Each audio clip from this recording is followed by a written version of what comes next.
वीरू भाई साहब, good morning. Nifty और निफ्टी बैंक क्या मूड है?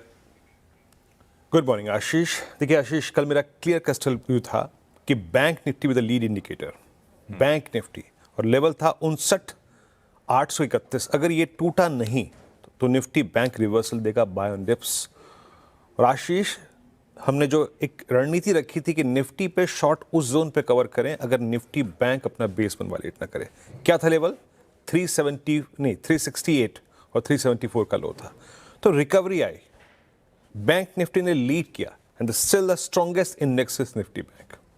बट आशीष, मैं अभी भी कहूंगा निफ्टी बैंक बहुत स्ट्रांग है, बहुत कंस्ट्रक्टिव, बहुत स्ट्रांग व्यू, एवरेजेस को होल्ड कर रहा है, पुट राइटर्स के जोन को होल्ड कर रहा है।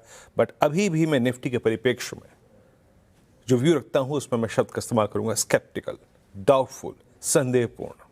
अभी भी देखिए, कल हम बहुत ही ज़्यादा ग्लोबली एक्सपोज्ड एनवायरनमेंट में ट्रेड नहीं कर रहे थे और उसका एक जीता जाता उदाहरण है कि निफ्टी आईटी बिल्कुल स्थिर रहा।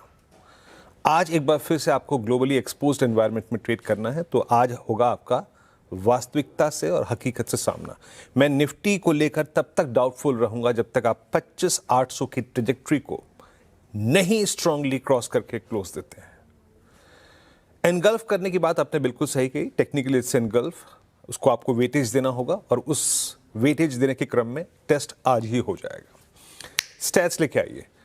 एफआईज नदारत थे कल, उनके स्टैट्स में कोई जोर नहीं पकड़ा और कुछ ऐसा नहीं था कि बहुत तब्दीली आई हो उनके स्टैट्स में। तो एफआईज के स्टैट्स में 972 करोड़ रुपए की सेलिंग, 1667 करोड़ रुपए की डीआईएस की बाइंग। एफआईज ने 437 करोड़ रुपए का इंडेक्स बाय किया, इसमें 476 कॉन्ट्रैक्ट शॉर्ट कवर थे, 1959 करोड़ के अगर आप देखें कॉन्ट्रैक्ट लॉन्ग थे। और नेट शॉर्ट का जो फिगर है वो मोर और लेस वहीं पर 1,45,000 कॉन्ट्रैक्ट पे परसिस्ट करता है। देखिए, कल की पुलबैक में निफ्टी के बहुत बड़ा रोल होता है एक्सपायरी फैक्टर का भी, यानी मंगलवार के अनुरूप अपने आप को अलाइन कर रहा था। एक सब्सटेंशियल गैप डाउन ने कल के पुट राइटर्स को इनवाइट किया आशीष। और आप देखिए जरा प्लीज कल के स्टैट्स लेके आइए। 3 बड़े पुट राइटर्स विजिबल हैं, 25,700, 25,600, 25,500 और इक्वल क्वांटम में कॉल राइटर्स विजिबल है एट 25,800, 25,900 और 26,000 और इवन 25,700। लिखा ये पिरामिड से एक बार स्क्रीन पे, ये देखिए कॉल्स में शॉर्ट कवरिंग थी but still huge outstanding wise 700, 800 पे और 900 पे। हालांकि पुट्स में कल बहुत स्ट्रांग पुट राइटिंग हुई है तो 600, 500 और 400 अपने साथ बहुत सब्सटेंशियल वाई लेके गए हैं। बट याद रखिएगा मेरा व्यू, मैं 25,800 जब तक क्रॉस नहीं हो रहा है निफ्टी को संदेहपूर्ण लिहाज से ही देखूंगा। लेवल्स लेके आइए प्लीज। देखिए गिफ्ट निफ्टी बैकफुट पे है और शायद एक ड्रैग हो।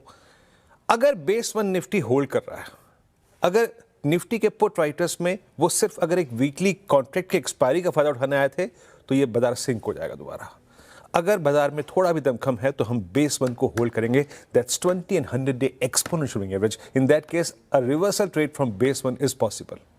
तो हम इच्छुक होंगे buy on dips towards base one, बस दैट्स कॉल्ड कंट्रोल डिप। अगर वो टूट रहा है तो अटेम्प्ट मत कीजिएगा, in that case test of base two is quite possible and trade accordingly. But अगर बेस वन हमारा काम कर गया आशीष तो अगेन हम कहां पे फोकस करेंगे? RS1 का क्लस्टर। RS1 क्या है? कल की हाईएस्ट ट्रैजेक्टरी और फर्स्ट कॉल राइटर्स जोन, यहां पे ट्रेड को लाके चेक करेंगे। अगर ये बाइसेक्ट होता है 689,729 then a case for 786 and 813 will open. तो इस लिहाज से आप देखिए निफ्टी को। बट मैं अभी भी संदेहपूर्ण हूं निफ्टी को लेकर टिल द टाइम 25,800 के ऊपर एक स्ट्रॉन्ग क्लोज ना आ जाए और कोई भी ऐसे सर्कमस्टेंसेस में लॉन्ग को पोजिशनली कैरी नहीं करूंगा। निफ्टी बैंक कल भी कहा था मैंने, मैं इस इंडेक्स को शॉर्ट नहीं करूंगा, संदेहपूर्ण तरीके से नहीं देखूंगा, ये वीक इंडेक्स नहीं है। जाइएगा 60,041 और 59,831, अगर होल्ड कर गया तो रिवर्सल देगा। शुरुआती 20 मिनट में ही इसने 10-20 डे को क्रॉस कर लिया था और ये देखिए क्या ट्रेंडिंग डे रहा। अच्छा था, ब्लेंडेड वर्जन था, पीएसयूज प्राइवेट सब डिलीवर कर रहे थे। और आप ये देखिए आप ऑप्शंस में क्या तब्दीली आई। वो 60,000 का पुट राइटर उठ के आ गया 60,500 की स्ट्राइक पे और 61,000 पे अभी भी सबसे स्ट्रॉन्गेस्ट कॉल कंसंट्रेशन है। लेके आइए बेस। देखिए निफ्टी बैंक पे तो हम अभी भी फिदा हैं, स्ट्रॉन्ग व्यू है, कन्विक्शन है, but carefully base one, dip towards base one and even base two buy करेंगे। बट अगर बेस वन होल्ड कर रहा है तो उसे कहेंगे स्ट्रेंथ। और इन दैट केस हम एक बाय ट्रेड पिक करेंगे एट बेस 1 और अगेन उस ट्रेड को चेक करेंगे RS1 के क्लस्टर में। RS1 क्या है, अभी हमने देखा 61,000 पे मैक्सिमम कॉल राइटर्स का प्लेसमेंट, वो क्रॉस करता है तो फर्दर ये करीब 500 पॉइंट और 400 पॉइंट ऐड करने के पॉसिबिलिटी रखता है। आशीष बिल्कुल ठीक।